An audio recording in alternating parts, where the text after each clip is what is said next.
Donc, lancez l'enregistrement. Je ne sais pas pourquoi, juste je le lisais, alors je l'ai dit. Donc, solution acide. On y va? Donc, introduisons un acide dans l'eau et écrivons l'équation chimique correspondante. Donc, imaginons maintenant la représentation d'un acide. Je vous avais dit, on représente ça par, ou c'était avant peut-être, donc du coup, on représente ça par HA. Ok? Puisque en fait, finalement, souvent il y a un H devant. Quoi. Ok? Et donc il y a un proton. Évidemment, ça peut être un ou plusieurs H. Ça va? Donc, on a HA. Et on le met dans l'eau. Donc je mets plus H2O. Ok? Et on regarde, et qu'est-ce que ça va donner? Eh ben, alors, je peux de nouveau réécrire ça, plusieurs demi-équations, etc. Mais là, on va aller un peu plus vite. Attention, je dois mettre ça en double comme ceci. On va avoir, du coup, le HA qui va quoi? Qui va faire quoi? C'est un acide. Il va donner un H+, et on va avoir H2O qui va prendre le H+. Donc, en gros, si HA libère un H+, il devient quoi? A-, très bien. Plus, et H2O qui va récupérer le H+, il va devenir H, H3O+. Ok? Il y a 3 hydrogènes. Ça va? Vous voyez cette idée? Donc ça, c'est de manière générale. Vous mettez un acide dans l'eau, et en fait, c'est pas qu'on met un acide dans l'eau, c'est vous mettez cette substance, et elle est acide parce que dans l'eau, elle va libérer des H+. Et du coup, comprenez ce qu'on a fait. S'il libère des H+, et que les H+, vont aller s'attacher au H2O, vous allez avoir une concentration en H3O+, qui va augmenter. Vous voyez, si vous mettez des HA dedans, vous avez de base 10-7, mais du coup, vous aurez plus de H3O+. Compris? Donc, je répète. De base, dans de l'eau neutre, il y a 10-7 H3O+. Ok? Et 10-7 OH-. Mais si tu mets des HA dedans, qu'est-ce qui se passe? Il libère des H+, qui vont aller s'attacher au H2O. Et donc des H3O+, ils vont en avoir plus. Ok? Et en fait, c'est ça qui va définir le fait qu'on a un acide en solution. Parce qu'on aura plus de H3O+. Compris? Parce que les H+, tout seuls ne vont jamais rester. Hein. Donc H3+, c'est un acide. Oui, ils vont être en solution. Ok? Et donc, si on mesure la quantité d'H3O+ qu'il y a dedans, on va pouvoir déterminer après le pH. Ça va? Mais le fait de dire en tout cas pour le moment que c'est un acide. Ça va? Parce que moi, je pensais que c'était une base. Non, H3O+, c'est un acide. Hein. Mais le HA, c'est quoi déjà? Le HA, Oui. c'est quoi? Le HA, donc, alors, je vais quand même le refaire en 2 fois. Je l'ai fait en 1 fois. Donc, je vais le redire. Donc, HA, ok, c'est un acide parce qu'il libère un H+. Ok? Ce H+, il va être capté par H2O. Donc, H2O dans ce cas-ci. Donc, ici, tu as l'acide. H2O, c'est la base. Ok? Mais, ici, vous avez... Si HA libère un H+, il devient A-. A-, c'est la base. Donc, si ça, c'est l'acide 1, ça c'est la base conjuguée. Donc, la base conjuguée, c'est la base 1. OK? Et H2O, qu'est-ce qu'il fait? Il capte un H+, donc c'est bien la base 2. OK? Et vous avez ici, en captant le H+, il devient H3O+. Vous avez l'acide 2, donc l'acide conjugué. Donc vous avez ici un couple H2O, H3O+, avec l'acide et sa base conjuguée, enfin l'un de l'autre, et vous avez HA et A-, l'autre acide base, l'autre couple. Donc en fait, vous avez ces 2 couples-là. Ok? Est-ce que c'est compris? Ouais? Et donc, moi, ce que je disais, c'est que si on introduit dans l'eau HA, il libère des H+, qui vont aller s'attacher à de l'eau, et du coup, vous modifiez l'équilibre. Vous allez augmenter la concentration en H3O+. Tout le monde a saisi? Vous avez saisi? C'est clair? Vous avez encore besoin de dire un truc? Ouais? Sûr? Alors, la concentration en H3O+, vous m'avez dit, elle va donc augmenter et devenir... Alors, je ne sais plus si c'est ça qu'on dit, mais comment par rapport à la valeur? Donc la valeur de base, c'était combien? 10 moins 7. Ok. 10 moins 7 mol par litre. Hein, comme ça, je remets les unités. 10 moins 7. Donc elle va devenir supérieure à 10 moins 7. Compris?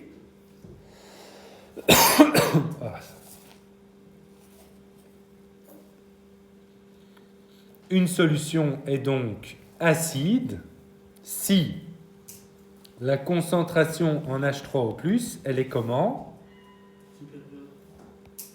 Plus grande, supérieure à 10 exposant moins 7 mol par litre. Ok? Vous avez compris? Et je vous rappelle du coup, évidemment, c'est supérieur à 10-7 vu que vous avez la constante. Elle est aussi plus grande que la concentration en OH-. Hop.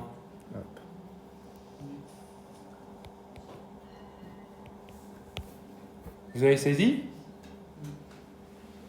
Ouais?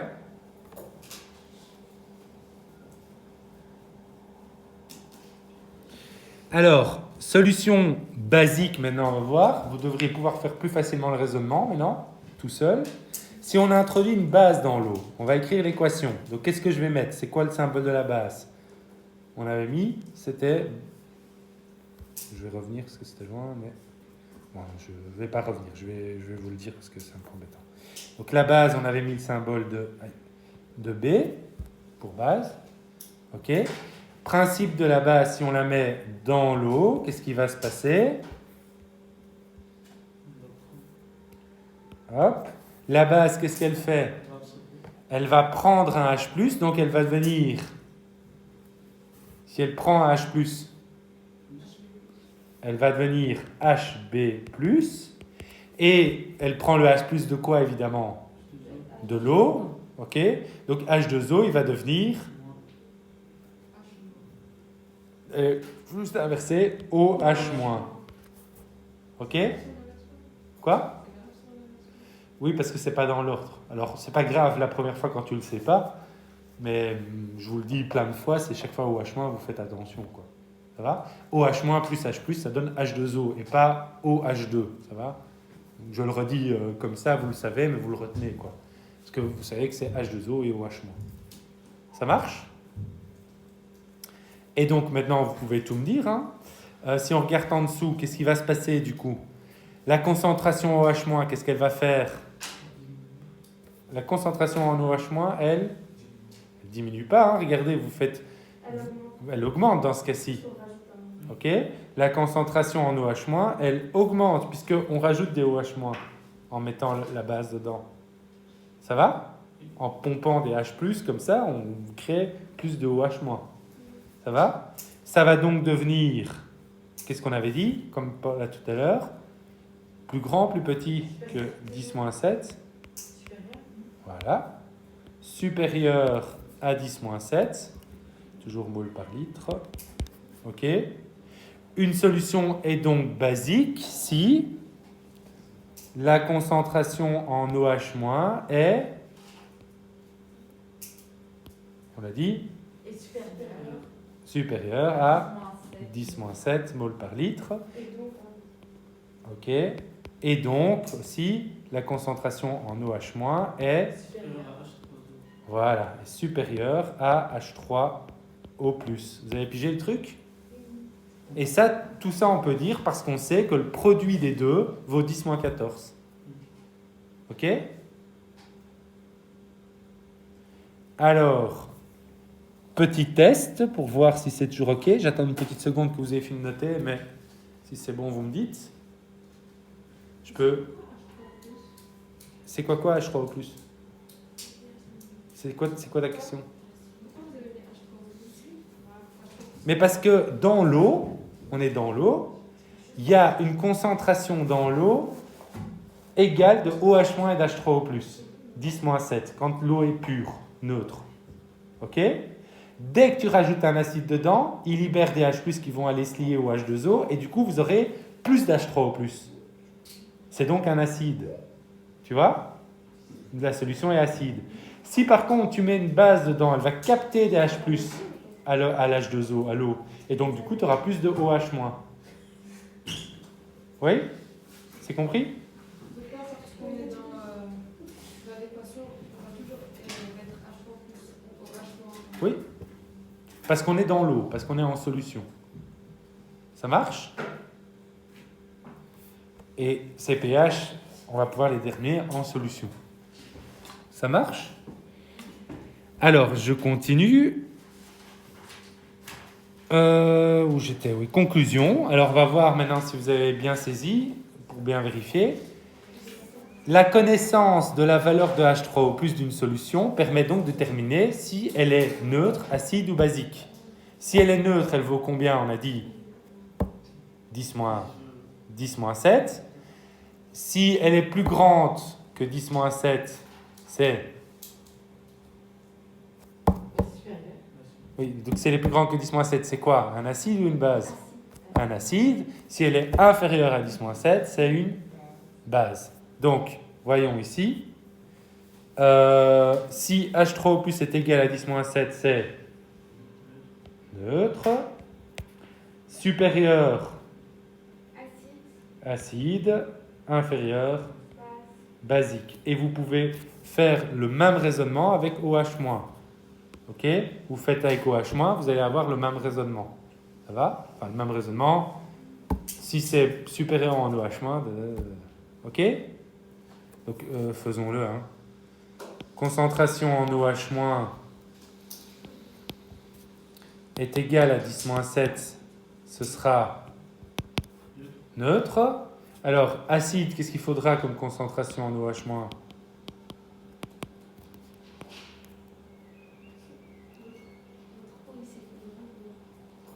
Donc, il faut que si c'est acide, la concentration en OH-, elle doit être inférieure à 10-7. Ça marche? Et pour le dernier cas, supérieur à 10-7. Ça va? Et on doit faire la même chose avec H3O+. On l'a fait? Ça doit être plus grand, petit ou pas? Ben, on l'a fait ici. Ah, ok, vous l'avez aussi différemment.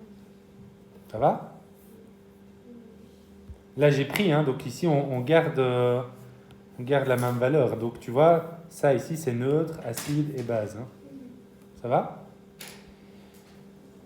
Alors, exemple, je vous mets un petit exercice comme ça. Il n'y en a pas ici, mais j'en mets un pour être sûr que ce soit bon. Je mesure une concentration dans ma solution de 10-6. Ça, c'est la concentration en H3O+. Tout le monde le note à côté, chacun pour soi. Est-ce que c'est un acide? Est-ce que c'est neutre? Ou est-ce que c'est basique? Je mesure, un exemple, je mesure une concentration de 10-6 moles par litre. Est-ce que c'est... c'est plus grand que 10-7? Précisément ma question. Mais ça, c'est grand. C'est plus grand, vraiment. C'est plus grand ou c'est plus petit? Mettez-vous d'accord d'abord. C'est plus grand, mais c'est 10 moins 6. Normalement, c'est plus grand que 10-7. Ah oui, c'est Donc, est-ce que d'abord, les filles, est-ce que c'est plus grand ou plus petit que 10-7? On est d'accord? Tout le monde est d'accord?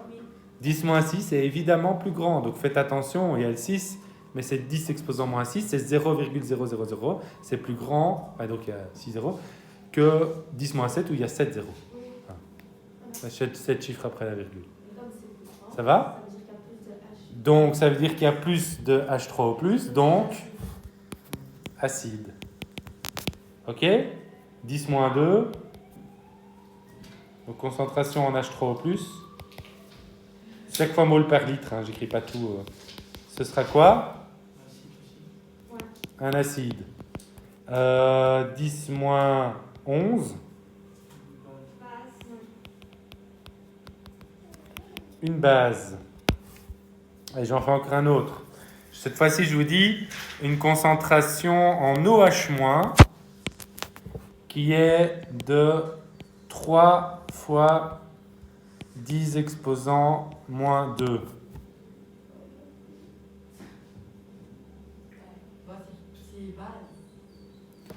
Donc, la concentration en H3O+, elle est plus grande ou plus petite que 10-7? La concentration en OH-, elle est plus grande ou plus petite que 10-7? Plus grande, donc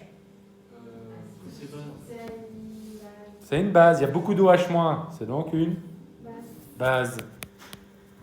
Oui 7,3 fois, donc même chose, hein, concentration en OH-, 7,3 fois 10 exposant moins 11. Ce sera donc la concentration en OH-. Donc toujours le même raisonnement.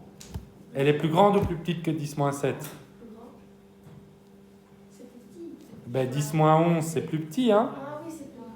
Et vous voyez que le 7, on s'en fiche, il suffit de regarder, le 10 exposant, c'est ça qui vous donne directement. Donc 10, enfin, ça change rien ainsi dans les calculs après pour la finesse, mais ça change rien pour savoir si c'est acide ou basique. Voilà, 10 exposant moins 11, c'est beaucoup plus petit que 10-7. Ok? On est de l'ordre de 10 000 fois plus petit. Donc évidemment, ce sera un acide. Vous avez pigé? Vous en avez mis plusieurs, vous pouvez vous entraîner comme ça pour les raisonnements. Hein. Qu'est-ce qui est un acide? Quoi? Qu'est-ce qui est un acide? Est-ce que c'est H? Donc ma solution, la solution dans laquelle j'ai mis, que je mesure, la solution, elle est acide ou basique. Ça va? C'est une bonne question.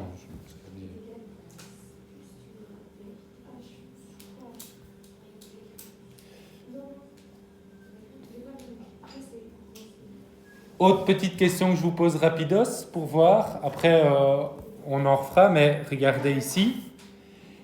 Si je vous donne la concentration en H3O+, de 10-6, est-ce que vous pouvez me trouver la concentration en OH-?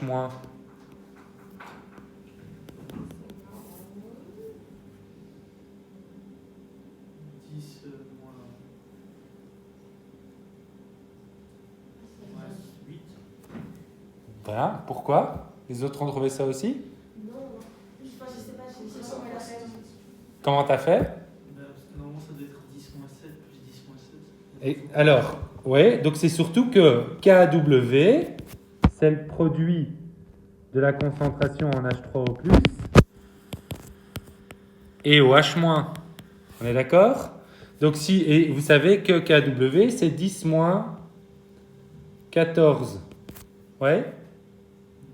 Donc 10-14, et que vous connaissez, voilà, 10-6, ben l'autre, il vaut combien? Ah, vous pouvez arriver de 6 à 14. Vous faites passer en dessous, enfin de l'autre côté, donc 10-14 plus 6, ça fait... Donc vous voyez que la concentration en OH-, elle doit valoir... Je détaille encore ou...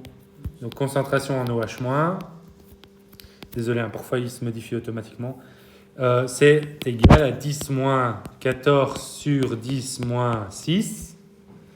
Je fais comme ça, je fais un petit rappel sur les exposants. C'est aussi égal à 10-14 fois 10 exposant 6. Ça va? Ça vous rappelle bien tout ça? C'est toujours clair? Et donc ça, c'est 10 exposant 8. Moins 8. Pardon. Ça marche? Ouais, mais c'est pour ça que je le remets, parce que c'est un truc que vous devez savoir. Je suppose, ouais, c'est un truc. Est-ce que ça va? Vous avez compris? Comme ça, vous voyez un peu tous les calculs et vous pouvez tout déterminer comme ça.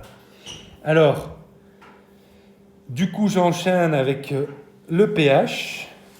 Ça me mettra juste l'occasion de vous définir le pH. Qui nous lit ça? Le pH ou potentiel d'hydrogène d'une solution est la grandeur qui a été introduite par le chimiste danois Sørensen 1838-1938 Le pH d'une solution est l'opposé du logarithme de sa concentration en ion hydronium exprimé en mol moins 1. Ouais, en mol litre moins 1, donc des moles par litre en fait. Ça va? Donc je vous mets la formule que vous compreniez un peu ça. Donc, en rouge. Le pH, alors attention, pH c'est potentiel hydrogène, donc c'est un P minuscule, potentiel, un H majuscule parce que c'est l'hydrogène. Ça va?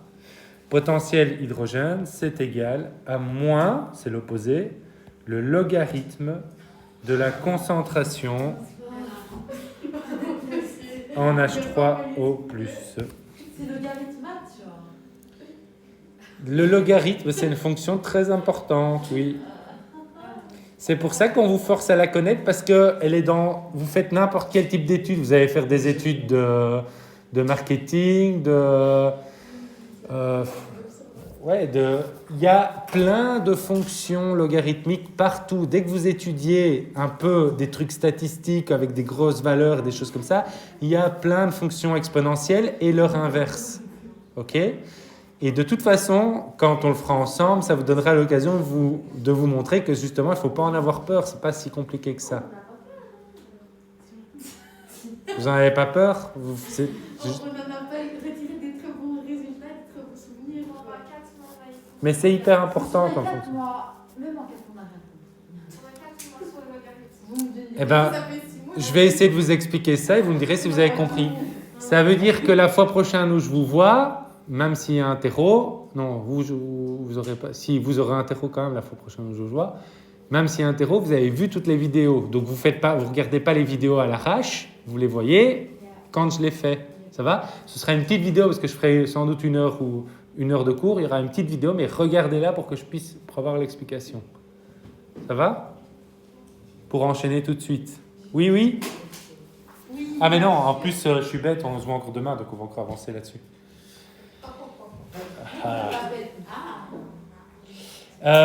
Alors, comme il me reste encore 5 minutes, On va se lancer dans le logarithme. je vais encore faire un truc. Juste un, et on fera ça demain. Je vous montre la concentration en H3O+, elle est égale à 10 exposant moins le pH. Ça, c'est la définition du logarithme, en fait. C'est juste ça. Attendez. Ouais. Pourquoi les employés? Parce que si on se travaille de combien elle demande définition du logarithme et qu'on écrit ça, je trouve ça que. Ça sera très bon. Je veux dire, c'est le monsieur qui m'a dit. Alors, c'est monsieur qui m'a dit. Je reprends. Donc, on va reprendre des valeurs. Donc, si j'ai la concentration, comme ça vous voyez que c'est pas si compliqué. J'ai une concentration en H3O+, qui est égale à 10-7. OK? Ouais? Que vaut le pH?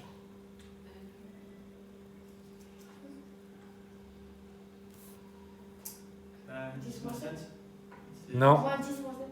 Alors, le logarithme, OK? En base 10. Alors, je suis en base 10 toujours, j'ai oublié de le préciser, parce que quand on ne précise pas, c'est toujours en base 10. Ça va? Donc, on est toujours en base 10. Ça veut dire que c'est la valeur à laquelle on élève 10.